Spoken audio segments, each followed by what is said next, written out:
भगवान विष्णु ने माता सती को 52 टुकड़ों में क्यों काट दिया?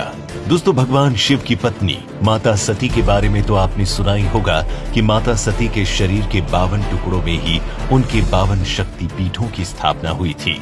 लेकिन क्या आप ये जानते हैं कि ऐसा क्या हुआ जो भगवान विष्णु को ये कदम उठाना पड़ा?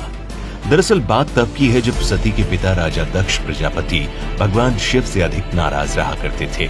एक बार उन्होंने बहुत बड़े यज्ञ का आयोजन किया जिसमें उन्होंने सभी बड़े बड़े देवताओं और बलशाली राजाओं को आमंत्रित किया, लेकिन अपने दामाद यानी कि शिव को जानबूझकर बुलावा नहीं भेजा।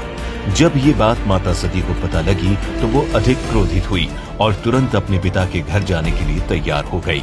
फिर भगवान शिव ने उन्हें रोकने की बहुत कोशिश की, लेकिन सती के भयंकर क्रोध के सामने उनकी सारी कोशिशें असफल रही, जिसके बाद उन्होंने उनकी एक बात नहीं सुनी और कैलाश पर्वत से अकेले ही अपने पिता के घर चली गई। जब यज्ञ स्थान पर पहुंचकर उन्होंने अपने पिता से महादेव को आमंत्रित न करने का कारण पूछा, तब राजा दक्ष ने कहा, हे पुत्री, मैं शिव को देवता नहीं समझता। वो तो भूत प्रेतों का स्वामी है, नग्न रहने और हड्डियों की माला पहनने वाला पुरुष है। वो देवताओं के साथ में बैठने योग्य नहीं है। उसे कौन यज्ञ का हिस्सा बनाएगा?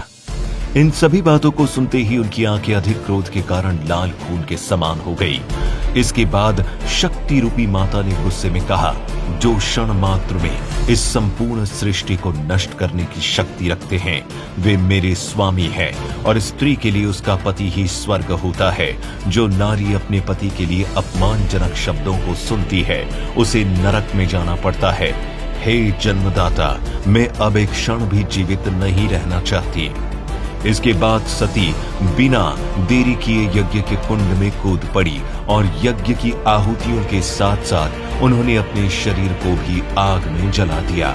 इसके बाद जैसे ही ये बात शंकर जी को पता चली तो उन्होंने वीरभद्र को दक्ष का सिर काटने की आज्ञा दे दी, जिसके बाद शिव के तीसरे नेत्र से उत्पन्न वीरभद्र ने आदेश के अनुसार क्रोध में आकर दक्ष का मस्तक धड़ से अलग कर फेंक दिया। उसके बाद सती के बलिदानी ने इतना बेचैन कर दिया कि वे सती के प्रेम में खोकर पूरी दुनिया भूल बैठे। फिर कुछ समय बाद भगवान सती के जले हुए शरीर को अपने कंधे पर रखकर सभी दिशाओं में तांडव करने लगे।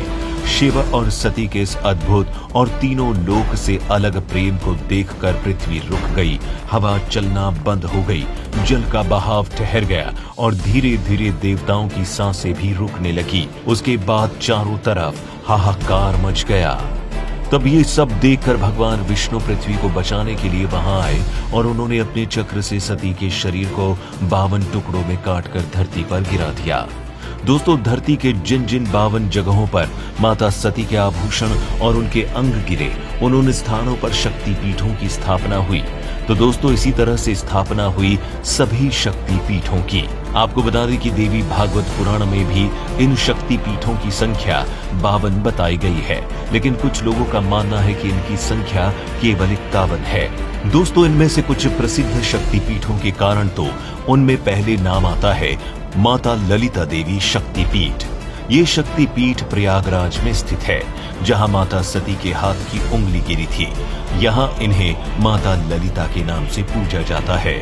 दूसरा है उमा शक्ति पीठ। ये वृंदावन में स्थित है और इसे लोग कात्यायनी शक्ति पीठ के नाम से भी जानते हैं। कहा जाता है कि यहाँ माता के बाल और चूड़ामणि गिरे थे। तीसरा है हर सिद्धि देवी शक्ति पीठ। कहा जाता है कि मध्य प्रदेश में देवी के 2 शक्ति पीठ हैं। इनमें से एक हर सिद्धि देवी शक्ति पीठ है, जहां माता सती के कोहनी गिरी थी, जो रुद्र सागर तालाब के पश्चिमी तट पर स्थित है। चौथा है नैना देवी मंदिर। ये मंदिर हिमाचल प्रदेश के बिलासपुर में शिवालिक पर्वत पर है। वहां देवी सती की आंखें गिरी थी और यहाँ के लोग माता को महिषमर्दिनी के नाम से जानते हैं। पांचवा है त्रिपुर मालिनी शक्ति पीठ। इस शक्ति पीठ को पंजाब राज्य के जालंधर में छावनी स्टेशन के पास उपस्थित बताया जाता है। कहा जाता है कि वहां माता का वाम स्तन गिरा था। छठा है सावित्री शक्ति पीठ। ये शक्ति पीठ हरियाणा के कुरुक्षेत्र में उपस्थित है। मान्यता है कि यहाँ माता के पैर की एड़ी गिरी थी, जिसकी उपासना लोग आज भी तन मन धन से करते हैं। इसके बाद 7वां है कर्नाट शक्ति पीठ। कहा जाता है कि कर्नाटक में देवी सती के दोनों कान गिरे थे, इसीलिए इस स्थान पर माता का जय दुर्गा स्वरूप अधिक पूजा जाता है। 8वां है कामाख्या शक्तिपीठ। आपको बता दें कि ये सबसे प्रसिद्ध शक्तिपीठों में से एक है, जो गुवाहाटी के नीलांतल पर्वत पर स्थित है।